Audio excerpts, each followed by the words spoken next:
വലിയ നോമ്പിലെ ആദ്യത്തെ ഞായർ നാം വായിച്ചു കേൾക്കുന്ന സുവിശേഷം വിശുദ്ധ യോഹന്നാന്റെ സുവിശേഷം 2-ാം അധ്യായം 1 മുതൽ 11 വരെ. കാനായിലെ കല്യാണ വിരുന്ന്. പത്രചാനൽ മാധ്യമങ്ങളിലും സോഷ്യൽ മീഡിയയിൽ ആധുനിക മാധ്യമങ്ങളായ ഫേസ്ബുക്ക്, ഇൻസ്റ്റഗ്രാം തുടങ്ങിയ മാധ്യമങ്ങളിലും വൈറലാകുന്നത് സാഹചര്യങ്ങളുടെയും വ്യക്തികളുടെയും ശൂന്യതകൾ ഉയർത്തിക്കാട്ടുമ്പോഴാണ്. നെഗറ്റീവിന് വളരെ വാല്യൂ ഉള്ളൊരു കാലഘട്ടത്തിൽ ഈ വചനഭാഗം ചർച്ചയ്ക്കെടുക്കുന്നവർക്ക് എന്തോ കുറവുള്ളതായി കണക്കാക്കുന്ന ഒരു കാലഘട്ടത്തിലാണ് ലോകമെന്ന് തോന്നുന്നു. എന്താണ് കാനായിലെ കല്യാണത്തിൻ്റെ സംഗ്രഹം? നാണം കെട്ട് മാനം കപ്പൽ കയറുമായിരുന്ന ഒരു കുടുംബത്തെ തലമുറകൾ പറയപ്പെടുന്ന ശൂന്യതയുടെ നാണക്കേടിൽ നിന്ന് കർത്താവ് പിടിച്ചുയർത്തി. അവർക്ക് വീഞ്ഞില്ല. ദൈവശാസ്ത്രപരമായ വ്യാഖ്യാനത്തിലുപരിയായി ഒരു സാധാരണമായി ചിന്തിച്ചാൽ വീഞ്ഞു തീരുക എന്നാൽ ആഘോഷത്തിൻ്റെ അവസാനം എന്നർത്ഥം.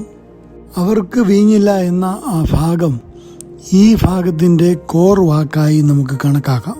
ആഘോഷങ്ങൾ അവസാനിച്ച മനുഷ്യർക്ക് ആഘോഷമായി വരുന്നവനാണ് ക്രിസ്തു എന്നൊരു വചന വായനയുണ്ട്.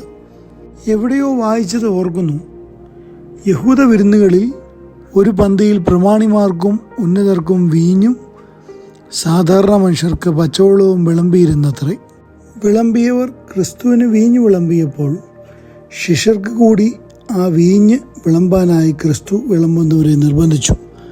അങ്ങനെ പച്ചവെള്ളം ലഭിച്ചിരുന്ന സാധാരണക്കാർക്കും ശിഷ്യർക്കും അന്നു മുതൽ വീഞ്ഞ് ലഭിച്ചു തുടങ്ങി എന്നാണ് പറയുന്നത്. ഇതാരുടെ ഒരു വ്യാഖ്യാനമാണ്, അതിൽ പൊരുൾ ഉണ്ടുതാനും. സമൂഹത്തിലെ ഉച്ചനീചത്വങ്ങൾക്കെതിരെ മുഴങ്ങുന്ന അടയാളമായിരുന്നു ക്രിസ്തു. ആധുനിക കാലഘട്ടത്തിന് വലിയ നോമ്പ് നൽകുന്ന വലിയൊരു സന്ദേശം ചുറ്റുമുള്ളവരുടെ ബലഹീനതകളെ ഉയർത്തിക്കാട്ടാതെ ശൂന്യതകളെ നിറയ്ക്കുകയും ചെയ്യുന്നതാണ് നോമ്പ്. ക്രിസ്തു അങ്ങനെയായിരുന്നു. മനുഷ്യൻ്റെ മാത്തമാറ്റിക്സിൻ്റെയും അരിത്തമെറ്റിക്സിൻ്റെയും കണക്കുകൂട്ടലുകളെ വെല്ലുന്ന ദൈവത്തിൻ്റെ കണക്കുകൂട്ടൽ. ഹൃദയം കൊണ്ട് കണക്ക് കൂട്ടിയതാണ് സമയമാകാത്ത സമയം ക്രിസ്തു സമയമാക്കി മാറ്റിയത്. സ്നേഹം നിറഞ്ഞാൽ ചുറ്റുമുള്ള കല്ലായ ശൂന്യതകൾ നിറവുകളാകും. സന്തോഷം തീർന്ന വിവാഹബന്ധങ്ങൾ, ദാമ്പത്യം, അർത്ഥം നഷ്ടപ്പെട്ട സഹോദര സൗഹൃദ ബന്ധങ്ങൾ, ആത്മീയ ശൂന്യത എല്ലാം ക്രിസ്തുവിനോട് കൂട്ടിച്ചേർന്ന് നിൽക്കുമ്പോൾ നിറവുകളാകും.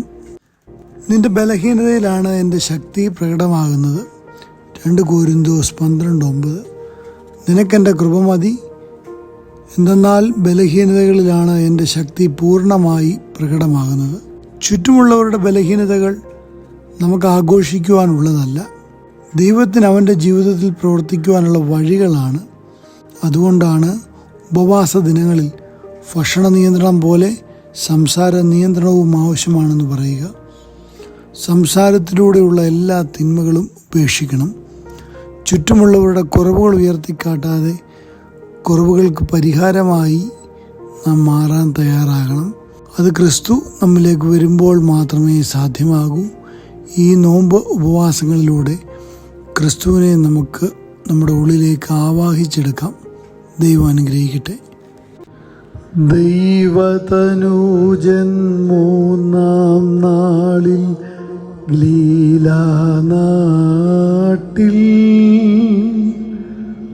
കാനാ വീട്ടിൽ വിവാഹത്തിനെത്തിയ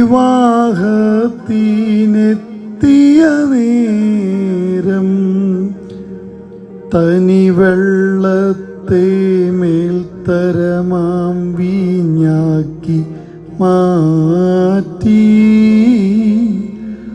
ജനമതു കണ്ട് അതിശയമോടെ അവനെ വാഴ്ത്തി. വെള്ളത്തെ വീഞ്ഞാക്കി തീർത്ത മിശിഹ നാഥ, പാപികളാകും ഞങ്ങളെ അതുപോൽ മാറ്റിയിടേണമേ. സ്ലീഹന്മാർക്കായി വിശ്വാസത്തെ നൽകിയ പോലെ സത്യമതാകും വിശ്വാസത്തെ ഞങ്ങൾക്ക്